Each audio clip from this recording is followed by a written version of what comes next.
आपका यूनिक प्रज्ञान यूट्यूब परिवार में मैं प्रज्ञान सर हार्दिक स्वागत करता हूं, वंदन करता हूं, अभिनंदन करता हूं।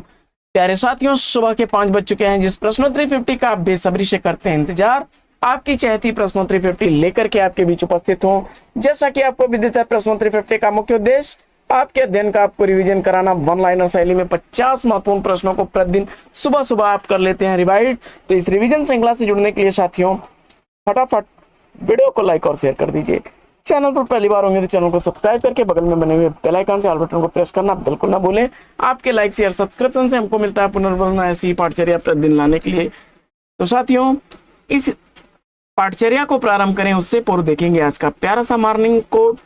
और आज का मॉर्निंग विचार है कि निंदा से घबराकर अपने लक्ष्य को ना छोड़ें दोस्त, क्योंकि लक्ष्य मिलते ही अक्सर निंदा करने वालों की राय बदल जाती है। और इसी मॉर्निंग कोट्स के साथ प्रारंभ करते हैं शायद प्रश्नोत्तरी 50 को और देखते हैं आज का पहला प्रश्न। अक्षयवट जिंदा मुहावरे उपन्यासों के उपन्यासकार कौन? जवाब में आपने नासिरा शर्मा को चुना, तो बिल्कुल सही जवाब। प्रश्न संख्या 2 है कि बच्चन के विशिष्ट पत्र संकलन के संकलनकर्ता कौन है? जवाब में आपने चंद्रदेव सिंह को चुना, तो बिल्कुल सही जवाब। 1984 ईस्वी का प्रकाशन वर्ष है। अगला प्रश्न है कि बबूल और कैक्टस निबंध के निबंधकार कौन है? बबूल और कैक्टस निबंध रामदरस मिश्र द्वारा लिखा गया निबंध है। प्रश्न संख्या 4 है कि साहित्य सहचर निबंध के रचनाकार कौन है? साहित्य सहचर निबंध आचार्य हजारी प्रसाद द्विवेदी जी द्वारा लिखा गया 1965 ईस्वी का प्रकाशित निबंध है। इंद्रजाल कहानी संग्रह के रचनाकार कौन है? इंद्रजाल कहानी संग्रह जयशंकर प्रसाद द्वारा लिखा गया है और 1936 ईस्वी का प्रकाशन वर्ष है। प्रश्न संख्या 6 है कि भक्ति को रस में प्रतिष्ठित करने वाले आचार्य कौन है? भक्ति को रस में प्रतिष्ठित करने वाले आचार्य रूप गोस्वामी हैं। अगला प्रश्न है कि अगली शताब्दी का शहर निबंध संग्रह के रचनाकार कौन? अगली शताब्दी का शहर निबंध संग्रह श्रीलाल शुक्ल द्वारा लिखा गया है और 1996 ईस्वी का प्रकाशन वर्ष है। प्रश्न संख्या 8, महात्मा गांधी के जीवन पर आधारित सुमित्रानंदन पंत ने कौन सा काव्य लिखा है?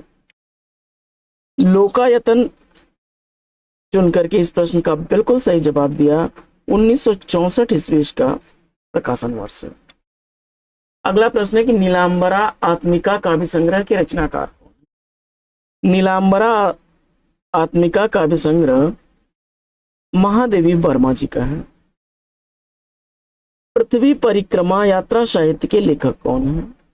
पृथ्वी परिक्रमा यात्रा साहित्य सेठ गोविंद दास द्वारा लिखा गया 1954 ईस्वी का प्रकाशित यात्रा वृतांत है। अगला प्रश्न है कि गीत फरोश किस कवि की रचना है? गीत फरोश भवानी प्रसाद मिश्र की रचना है।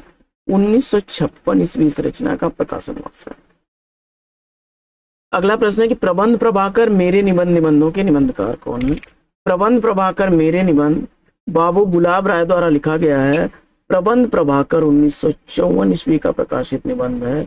वहीं मेरे निबंध 1955 ईस्वी का प्रकाशित निबंध है। प्रश्न संख्या 13, सत्यकाम महाकाव्य के रचनाकार कौन है? सत्यकाम महाकाव्य सुमित्रानंदन पंत द्वारा लिखा गया 1975 ईस्वी का प्रकाशित महाकाव्य। अगला प्रश्न है कि मृणाल जैनेन द्वारा लिखे गए किस उपन्यास का पात्र है?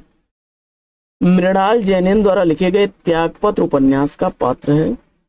1937 ईस्वी उपन्यास का प्रकाशन वर्ष है। अगला प्रश्न है कि हिंदी साहित्य के 80 वर्ष आलोचना ग्रंथ के लेखक कौन है?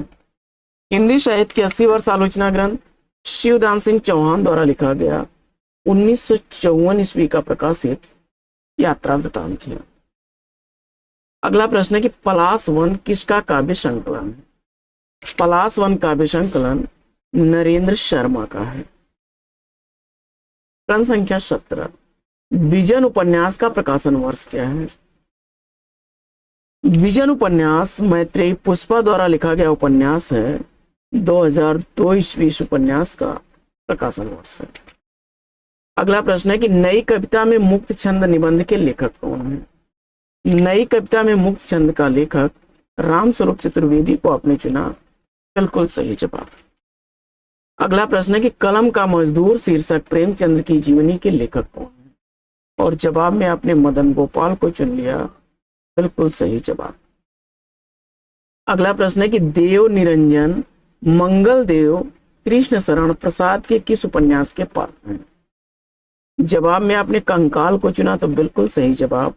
1929 ईस्वी का प्रकाशन वर्ष है। अगला प्रश्न है कि राखी की लाज किसका नाटक है, राखी की लाज नाटक के नाटककार वृंदावन लाल वर्मा है। अगला प्रश्न है कि सिंहरण जयशंकर प्रसाद के किस नाटक का पात्र है, सिंहरण जयशंकर प्रसाद द्वारा लिखे गए चंद्रगुप्त नाटक का पात्र है। 1931 ईस्वी का प्रकाशन वर्ष है। अगला प्रश्न है कि प्राचीन हिंदी पत्र संग्रह के संकलन करता, प्राचीन हिंदी पत्र संग्रह का संकलन करता धीरेन्द्र वर्मा और लक्ष्मी सागर वार्ष्णेय को चुना आपने, बिल्कुल सही जवाब। अगला प्रश्न, हिंदी साहित्य का अतीत नामक इतिहास ग्रंथ के लेखक कौन है, तो हिंदी साहित्य का अतीत नामक इतिहास ग्रंथ विश्वनाथ प्रसाद मिश्र द्वारा लिखा गया है। अगला प्रश्न है कि तुलसी दर्शन मीमांसा तुलसी काव्य मीमांसा के लेखक कौन है, जवाब में उदय भानु को आपने चुना, तो बिल्कुल सही जवाब। अगला प्रश्न है कि दूसरी परंपरा की खोज के लेखक कौन है, दूसरी परंपरा की खोज नामोर सिंह की रचना है। 1982 ईस्वी का प्रकाशन वर्ष। अगला प्रश्न है कि जयशंकर प्रसाद की किस रचना को हिंदी का मेघदूत कहा जाता है, जयशंकर प्रसाद द्वारा लिखे गए आंसू ग्रंथ को हिंदी का मेघदूत कहा जाता है। 133 छंद हैं, विरह स्मृति काव्य है। अगला प्रश्न है कि महावीर प्रसाद द्विवेदी के ठीक पूर्व सरस्वती के संपादक कौन थे, जवाब में आपने श्याम सुंदर दास को चुना, तो बिल्कुल सही जवाब। अगला प्रश्न है कि इतिहास साक्षी या निबंध के निबंधकार कौन है, इतिहास साक्षी या निबंध डॉक्टर भगवत शरण उपाध्याय द्वारा लिखा गया निबंध है। 1960 ईस्वी निबंध का प्रकाशन। अगला प्रश्न है कि परमात्मा का कुत्ता कहानी के कहानीकार कौन है, परमात्मा का कुत्ता कहानी मोहन राकेश द्वारा लिखी गई कहानी है। अगला प्रश्न है कि आकाश गंगा काव्य संग्रह के रचनाकार कौन है, आकाश गंगा काव्य संग्रह रामकुमार वर्मा द्वारा लिखा गया है।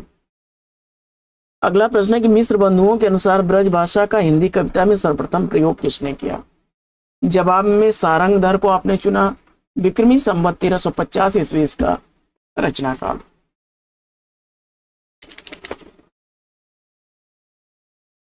पहल पत्रिका का प्रकाशन कब आरंभ हुआ, पहल पत्रिका का प्रकाशन जयपुर से प्रकाशित होने वाला यह त्रैमासिक पत्र था, ज्ञान रंजन इसके संपादक थे। 1960 ईस्वी में इसका प्रकाशन प्रारंभ। भाषा पद्म पुराण के रचनाकार कौन है, भाषा पद्म पुराण दौलत राम जैन की रचना है। समालोचना दर्श शीर्षक से एशियन क्रिटिसिज्म का अनुवाद किसने किया, जवाब में आपने जगन्नाथ दास रत्नाकर को चुना, तो बिल्कुल सही जवाब। अगला प्रश्न है कि ईश्वरी न्याय कहानी के लेखक कौन है, ईश्वरी न्याय कहानी प्रेमचंद द्वारा लिखी गई कहानी है। अगला प्रश्न है कि 9 साल छोटी पत्नी किसकी रचना है, जवाब में रविंद्र कालिया आपने चुना, तो बिल्कुल सही जवाब। अगला प्रश्न है कि आमा उपन्यास की लेखिका कौन है, आमा उपन्यास चित्रा मुदगल द्वारा लिखा गया 1999 ईस्वी का प्रकाशित उपन्यास है। सूखी डाली एकांकी का प्रकाशन वर्ष क्या है, सूखी डाली एकांकी उपेंद्र नाथ द्वारा लिखी गई 1941 ईस्वी की प्रकाशित एकांकी है।